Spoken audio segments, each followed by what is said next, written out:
Hi friends समस्ते केमिति अछंती आपण मानक मो चैनल को पुणी थरे स्वागत जनाऊँचे। आसतु आज आ गोटे नुआ रेसिपी शिखा। यही रेसिपी प्राय गाँ गहली रे घर मानक देखा मिल। आजिकल ये रेसिपी समस्त प्राय भूली गले बा करू मध्य नहांती। चलतु आम ये रेसिपी विषय आज जानिबा। ये हूँ ताल। ताल आमर पुराणा कालर बहुत सुस्वाद्य खाद्य थिला जहाको कि समस्त घरे घरे खाउथिले। आसतु से विषय आम किभली ताल को तैयारी होचे से विषय आम जानिबा। प्रथमे ताल को भलसे धोई नेबे। तापरे एभली भाबरे देखंतु चोपा को किभली सफा करा हे गला।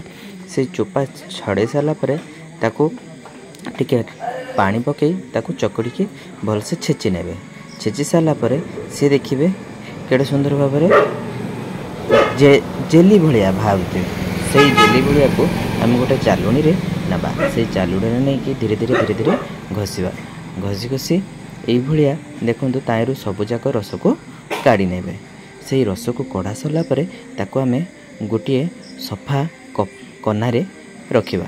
कारण से भितरु बहुत पिता अंश थाए तो तार पिता अंश काढ़िया निहाती जरूरी।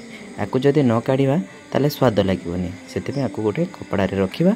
आउ मिनिमम किछि नहीं हेले 5 ରୁ 6 घंटा पर्यंत आमे आपको कौन कपड़ा रे बांधिकी गोटे स्थान रे झुलई रखिबा। आउ तले गोटे गिना रखिदबा। देखिबे ये बहुत समय धरी झुली साला परे टोपा टोपा आकृति रे तले तार पिता अंशटा झरी आसीबो। जेतेबेले संपूर्ण पिता अंश झरी आसीजिवो ताहापरे आमे ताको काढ़ी आनिबा। देखंतु किभली भाबरे टंगा हो जाउची।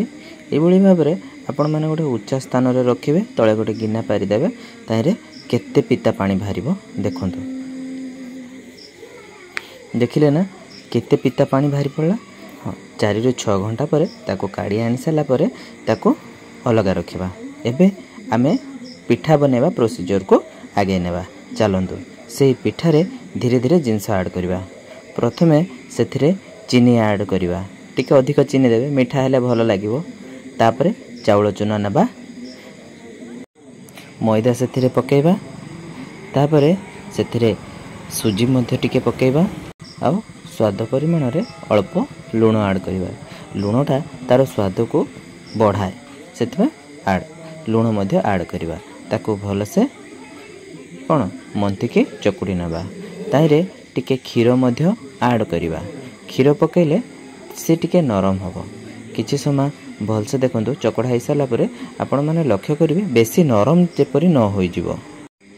तापरे सेथिरे आमे टिके सोडा मध्य ऐड करिबा। सोडा फुलिबा पई सहाय्य करिवो। देखंतु किभली गोळा हे गला।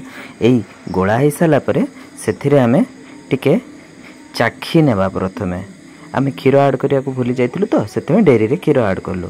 तापरे कढ़ई रे तेल गरम बसेबा। तेल गरम होई आसले सेथिरे आमे बंडा आकृतिर छोट छोट गोल गोल पिठा छाड़िबा।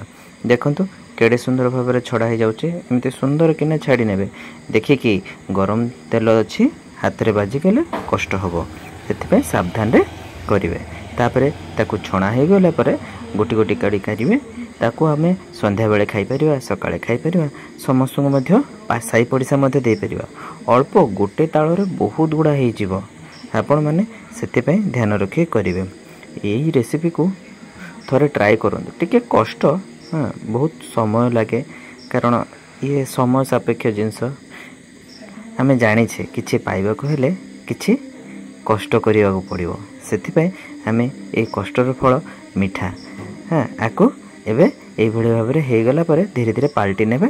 गोटी गोटी करके काढ़ी नेबे। खाइबे। खाई साला परे मते कमेंट रे जणाइबे कि भली लागिला। आउ किए ताल बंडा खाइछ। आउ मो ई चैनल टाको लाइक एंड सब्सक्राइब करिवे। थैंक यू समस्त को।